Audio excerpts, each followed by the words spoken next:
Le lac Kabaka, un précieux biotope au cœur de la capitale ougandaise, Kampala.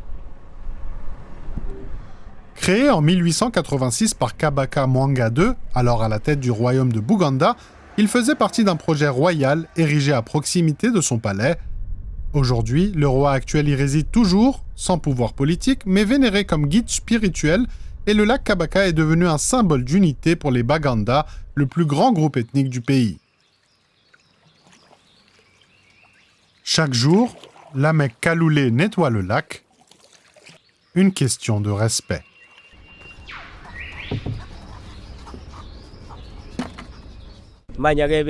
J'aime garder ce lac propre pour que si mon roi vient ici, il le trouve impressionnant. Mais le lac Kabaka est bien plus qu'un symbole culturel. C'est un écosystème vivant au cœur de la ville. Réservoir d'eau de pluie, il contribue à rafraîchir le microclimat et abrite de nombreuses espèces d'oiseaux aquatiques.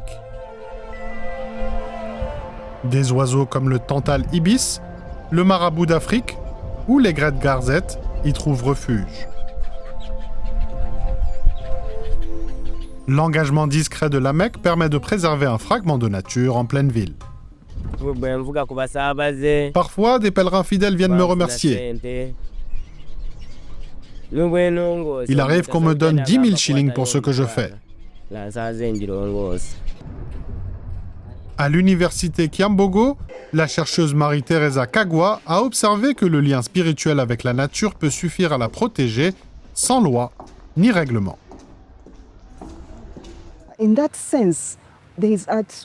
En ce sens, on bénéficie largement du fait que ce site reste intact, sans interférence humaine. À une trentaine de kilomètres à l'est de Kampala se trouve un autre lieu sacré du royaume du Buganda, les chutes de Sézibois. Selon la légende, une femme y aurait donné naissance à des jumeaux sous forme de rivière, un événement divin qui rend le site sacré jusqu'à aujourd'hui. Les fidèles viennent y prier, demander des bénédictions ou faire des offrandes. Des gardiens spirituels comme Mubiru Basawa veillent sur le lieu, mais ce sont surtout les récits transmis qui protègent les bois sacrés autour des chutes.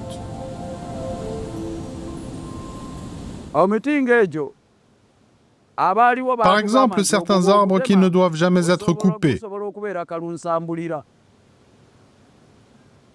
Nos ancêtres ont prédit que leur destruction pouvait provoquer des catastrophes irréversibles. Protégée par la spiritualité, la nature devient une réserve précieuse pour l'avenir.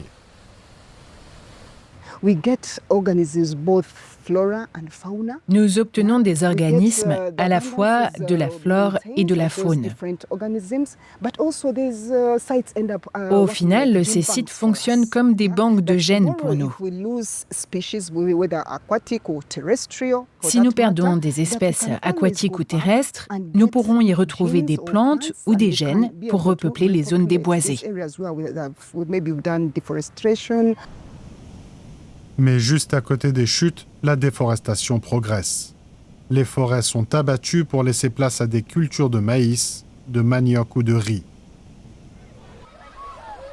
Des élèves viennent désormais aux chutes de Sézibois pour observer les deux réalités, les dégâts de la destruction et la force de la préservation. En classe, on nous apprend que les forêts absorbent le dioxyde de carbone et ralentissent le réchauffement climatique. J'ai compris que je dois protéger l'environnement ici, et aussi chez moi. Certains, comme moi, n'avaient jamais vu de chute d'eau. Si on ne les protège pas, les générations futures ne pourront plus voir ce que nous avons vu aujourd'hui. C'est pour cela, je pense qu'il faut préserver ces lieux. L'UNESCO, l'Agence des Nations Unies pour la culture et le patrimoine, souligne que l'identité, la spiritualité et la fierté culturelle peuvent être des moteurs puissants de conservation. Aux chutes de Sézibois, la nature est protégée non pas par la loi, mais par des tabous spirituels et des croyances ancestrales. Au lac Kabaka, Lamek Kaloulé fait de même, par loyauté et par soin.